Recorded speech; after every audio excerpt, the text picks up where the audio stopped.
Hey guys, welcome back to my channel. So for today's video, I thought I'd take you through how I create beachy waves in my hair using my straightener. So we're using my Cloud 9 straightener today to create these waves. I'm really happy with the way that it turned out.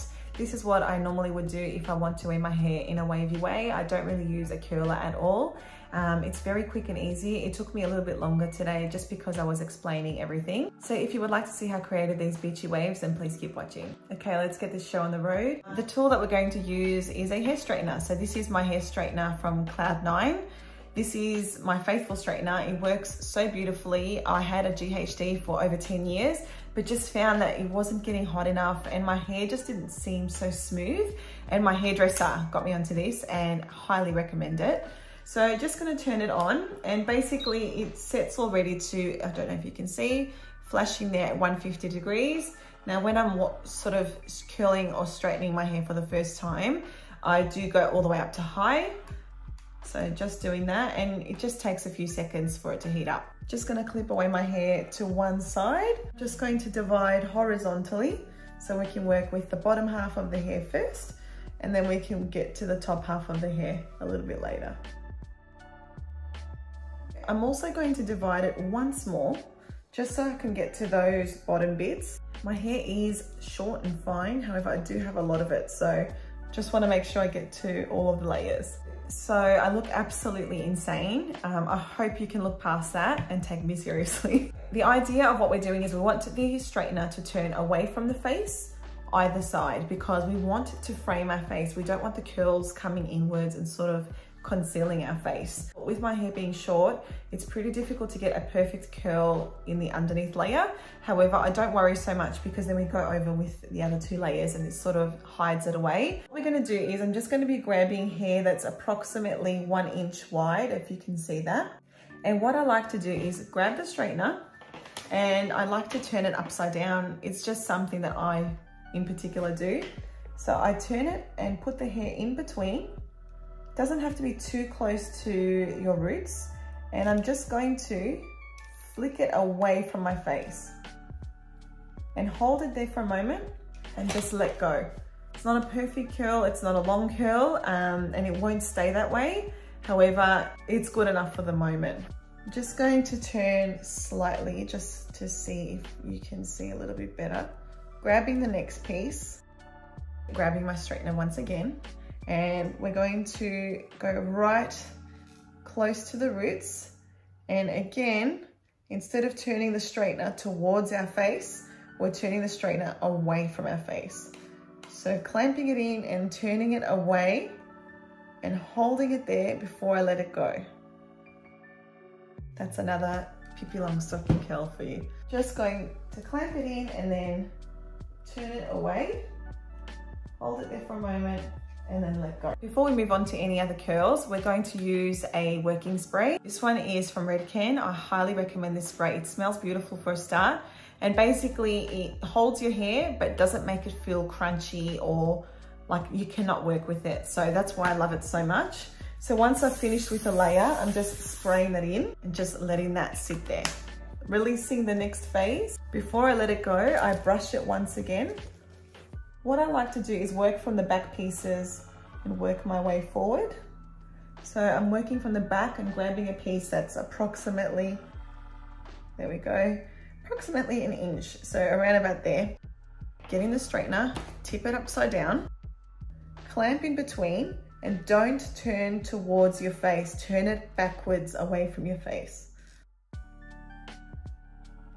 Hold it there and then let it go. And you've got a curl sitting back there somewhere.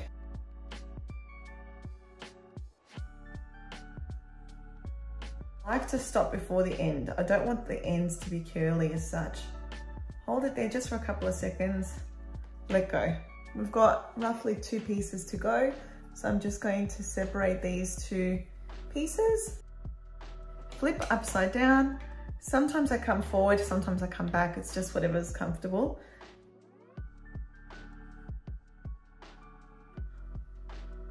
Okay, there's that piece there.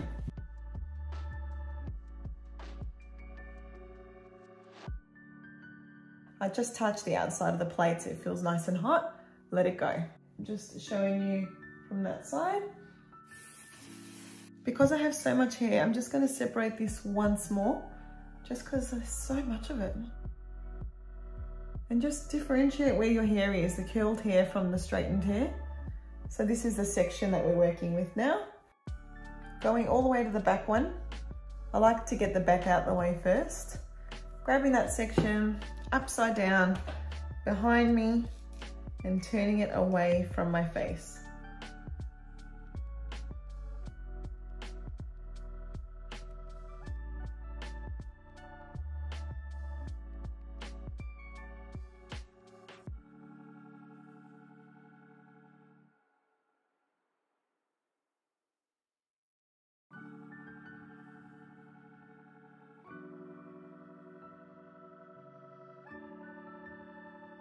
Once again, we start from the back.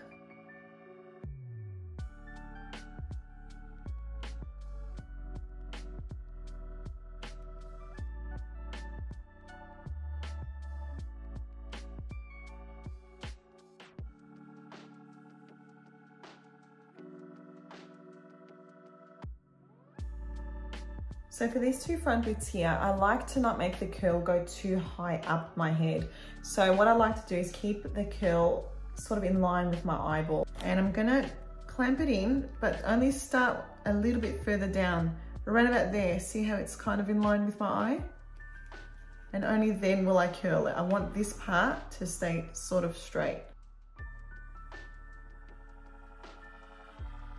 And let go. See how it's sort of straight up here and then it sort of curls around about eye level.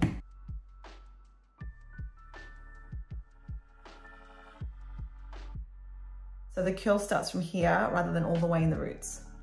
So this is the left side done. I'm just going to spray it all now.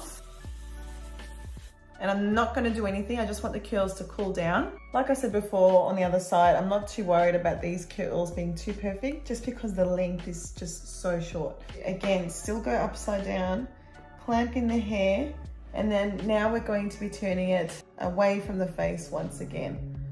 Really difficult to show you this on these short pieces. So clamping it in upside down and clamping it away from our face, so that the curls turn outwards, not inwards. Spray those in place and imagine your curls not going towards you, away from you.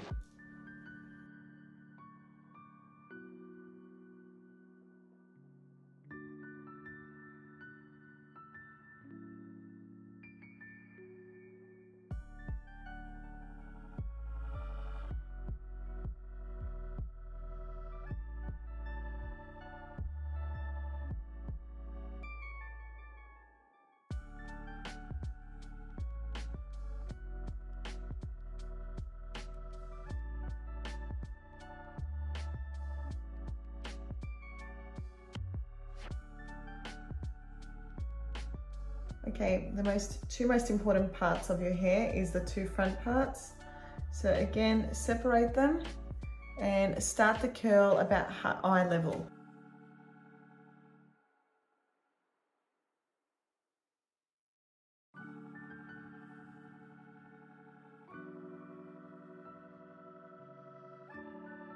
I'm just gonna let that cool down. I'll be right back. My favorite part is here, which is brushing these curls through. So using any wide tooth comb that you have, this one here in particular is from Kevin Murphy. We're just gonna start brushing through so we can get rid of that curl and sort of start to create that really flowy beachy wave.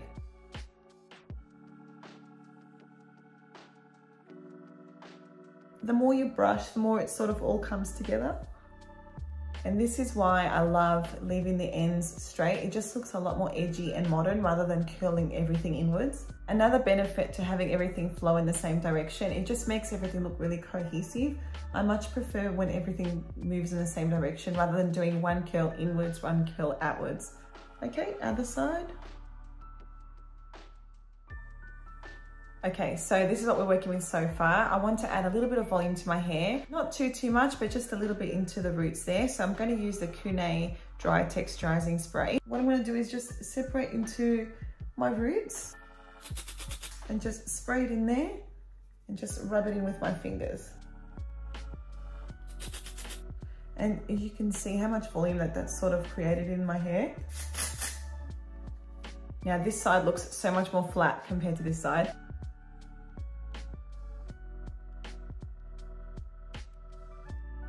Okay, so this is what we are working with. You can most definitely add in more texture spray to add more volume if you want to. I'm personally more comfortable with just a little bit of volume, not too much. As a last step, I'm just going back in with my working spray.